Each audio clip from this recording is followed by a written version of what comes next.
I remember the first time I noticed Halima. It was during the rainy season, about 5 years ago. I was seated outside my compound under the mango tree, fiddling with a broken radio. The rain had just ended, and the sky was still heavy, the air thick with the scent of wet earth and wood smoke. My old Philips radio had stopped working 3 days earlier, and I was trying to bring it back to life with nothing but hope and a rusty screwdriver. That was when I heard her voice. Uncle Musa, the capacitor don't break. You go just suffer that radio till tomorrow. I looked up. Standing at the edge of my fence was Halima, the widow Fatima's child. Thin-legged, arms crossed, eyes sharp like a goat that knows where the Kaava is buried. What do you know about radios? I asked, laughing. She walked in barefoot, wearing her usual torn blue wrapper, and one of those faded t-shirts that used to be white, but had long accepted their new brownish color. Her braids were done in rough lines, the kind her older sister usually did for her. Under the mango tree on Saturdays. Without asking, she bent, turned the radio over, and began unscrewing it carefully. I watched, both amused and confused. Uncle, see,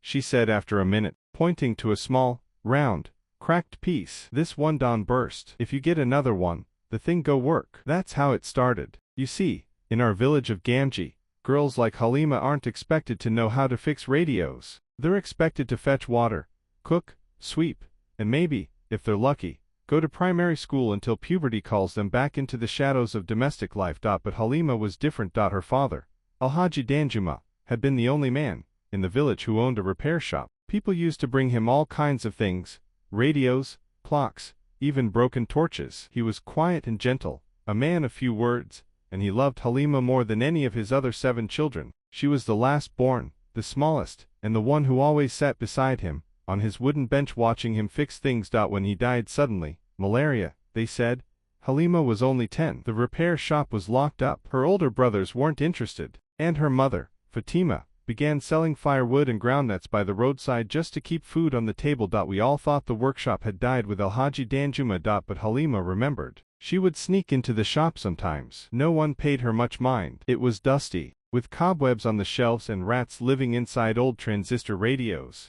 But Halima made it her own. She'd light a small lamp at night and tinker with old tools her father left behind. People say she learned by watching. Others say she had a gift. All I know is that she began fixing things, and they started working. It started small. First, it was Auntie Salma's radio that hadn't played BBC Hausa in months. Halima opened it, cleaned it, soldered 2 points together with a hot spoon, and handed it back. It worked like new. Then it was Malambako's rechargeable lamp. Then the village chief's walkie-talkie. Before long, people began whispering, Halima fit fixam, triam, na the pikin of Alhaji radio. She sabi. At first, the men mocked it. She day play. Na woman day fix radio. But when she fixed the headmaster's stereo that no one else could, the laughter died. I remember the day she earned the respect of the entire village. It was market day. The district officer from Gombe came with his entourage. Big man, proud chest, sunglasses like a film actor. His Land Cruiser was parked by the mosque, and the PA system meant to announce his arrival was completely dead.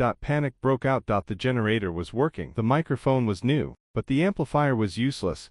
No sound. That's when someone suggested Halima. At first, the officer's men laughed. You want to bring a girl? This is government property, not village play. But time was running out. She was called. She arrived in a brown skirt, a patched blouse, and a plastic bag holding her tools, pliers, a roll of wire, and an old soldering iron with soot on the tip. She didn't speak much. She knelt beside the amplifier, took off the cover, peered inside. Within minutes, she had replaced 2 wires, tapped it, and said, Triam. The speaker came alive. Testing, testing. 1, 2. The crowd erupted. Even the officer clapped. From that day, she was no longer just Halima. She became Halima my Jairan radio, Halima the radio fixer. But her story wasn't without struggle. Her older brother, Yusuf, hated the attention. He said she was shamming the family, behaving like a man. He locked the workshop once and warned her to stop. That night, she cried outside the door, her tools still inside. But Halima wasn't the crying type for long. By morning,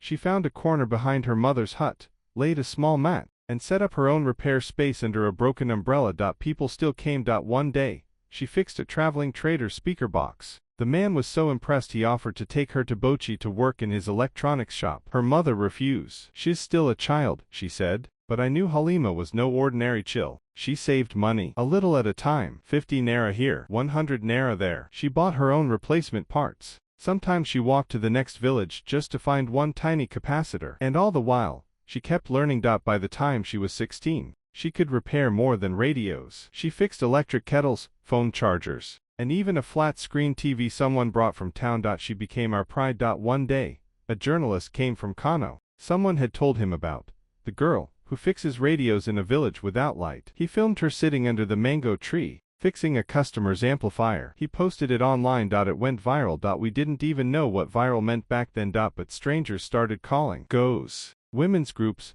engineers from EBUBE. A company from Lagos sent her a full toolbox, worth more than the combined monthly earnings of half the village. Another woman sponsored her to attend a technical school in Jos. And she went. She returned the next year during Salah. Taller, stronger, with a new confidence in her walk. She had braided her hair into neat rows, wore jeans and a jacket, and carried a laptop. Yes, a laptop. She called me that day. Uncle Musa, she said, I want to teach. And she did. She started a weekend class under the big neem tree. Every Saturday, 5 girls came, then 10, then 20. She taught them basic electronics, how to wire a bulb, how to read color codes on resistors, how to hold a soldering iron without fear. She said, if I can do it, so can you. Now, every time I sit outside and hear BBC Hausa from my repaired radio, I smile. Because I remember a little girl who walked barefoot through the mud, who dared to enter a man's world with nothing but curiosity and courage, who turned dust and rust into dreams. Halima didn't just learn to fix radios. She fixed the way our village saw girls. She fixed our broken expectations. She fixed the silence that once kept our daughters afraid to try. And that, my friend, is something no wire or transistor can ever match. Moral of the story: talent knows no gender. And sometimes, the future of a whole village sits quietly under a mango tree, holding a screwdriver with a dream.